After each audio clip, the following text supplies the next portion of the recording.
Assalamualaikum warahmatullahi wabarakatuh. Bismillahirrahmanirrahim. Agama yang kita peluk ini namanya agama Islam dan kitanya disebut Muslim. Mungkin banyak orang yang tidak paham Islam itu apa.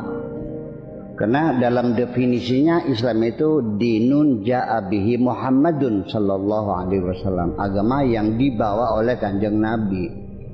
Namanya agama Islam. Jadi Islam itu pada intinya adalah berserah diri. Kalau engkau memang sudah beragama Islam, ketika melihat sawahmu gagal tidak panen karena dimakan kelowor, lalu kamu berkeluh kesah, apalagi sampai pingsan di galeng, di mana keislamanmu sesungguhnya? Karena Islam sendiri dijaga Al-Quran, afa ghaira dinillahi yabghun, apakah mereka menginginkan selain agama Allah ini? Walahu aslama man fis samawati wal ardi, padahal semua yang ada di langit yang di bumi semuanya berserah diri, berislam kepada Allah, berserah diri. Ya kan begitu? Tau'an au karha, secara sukarela ataupun terpaksa, semuanya pasti berserah diri. Yang tidak mau berserah diri dipaksa, di penghujungnya akan berserah diri. Yang sukarela ya sejak awal berserah diri, semuanya pasti berserah diri.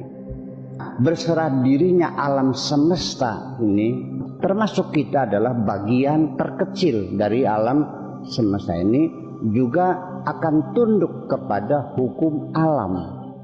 Usia kita terbatas, kesehatan kita sangat ditentukan oleh banyak faktor, dan kita sebagai anggota masyarakat juga tidak independen, tapi interdependensi antar manusia. Itu hukum alam yang diberlakukan untuk kita. Suka tidak suka, kita pasti akan membutuhkan yang lain. Itu realita di lapangannya.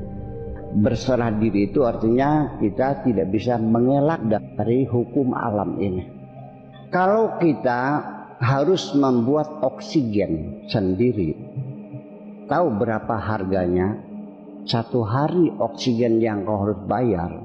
Ketika ada seorang teman pulang dari Amerika, temannya itu sesak napas karena kurang oksigen, dibawa ke rumah sakit. Dalam ukurannya sehari itu $1.000, berarti 15 juta membayar oksigen buatan itu. Kalau kita ini dengan sengaja buat oksigen, berapa yang harus kau bayar? Tetapi kita mendapatkan gratis. Dan terciptanya oksigen itu adalah berdasarkan hukum alam yang ditetapkan oleh Allah dan tidak boleh menyimpang. Betul nggak? Matahari sebagai sumber energi yang luar biasa. Dari mana oksigen itu terjadi? Adalah karena panas matahari itu yang luar biasa, memberikan cahaya dan panas itu dan menyentuh bumi. Dan karena itulah maka dengan panas matahari di bumi ini yang menyebabkan air yang ada di bumi itu karena kadar panas yang cukup pas, ukurannya tidak berlebihan, juga mendidih. Kalau kurang sama sekali membeku. Siapa yang mengukur panas matahari supaya pas, supaya air itu dalam berbentuk cair? Ini hukum alam kita bicara. Makanya manusia jangan congkak kamu, kau tidak bisa apa-apa kok. Betul enggak?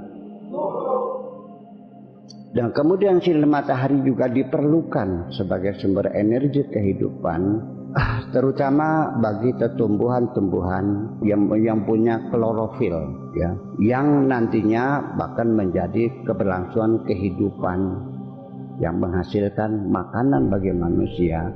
Dan pepohonan itulah yang nantinya akan menghasilkan oksigen menjadi pernapasan kita.